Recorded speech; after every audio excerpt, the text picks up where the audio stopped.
Hi everyone. There's a lot going on in the world today. We got news from Japan that they have slipped into a technical recession. That was followed up with news from the UK also slipping into a recession.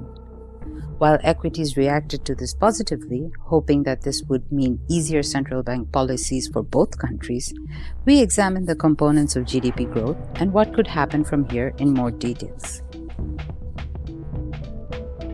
Now first, let's look at Japan. So Japan fell into a technical recession with 2 quarters of back-to-back negative GDP. Annualized GDP also came in negative. Private consumption continued to fall, while a decline in business spending accelerated and government spending was weak.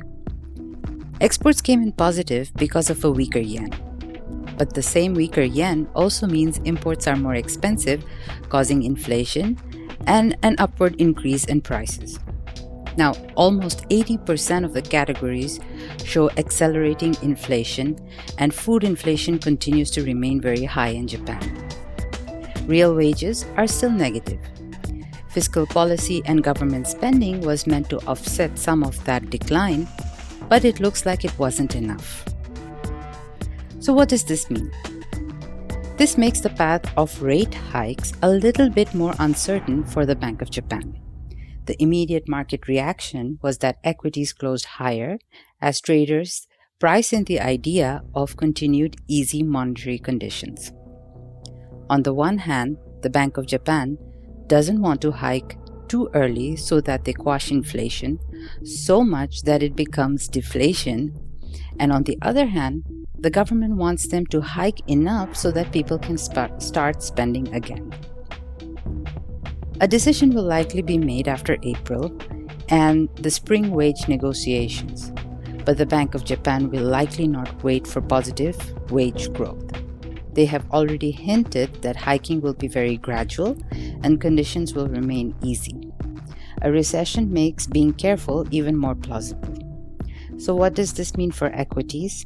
It means equities are likely to still remain buoyant from here, until we have a decision from the Bank of Japan, perhaps a few weeks prior to that. And on the other hand, the Japanese yen still comes under pressure because of these conditions. Now let's take a quick look at the UK. So a look beneath the surface shows all major sectors were down: services, production, and construction.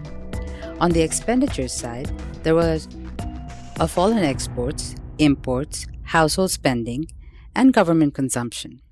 On the plus side, the fall was offset by an increase in gross capital formation, mostly buildings and structures. Now, full-year GDP growth came in positive at about 0.1% in 2023 compared to 2022. The immediate reaction was very muted. Equities, however, turned a little lower during the day, as did the GBP. Now, over the last week, we got softer inflation numbers and lower wage growth numbers.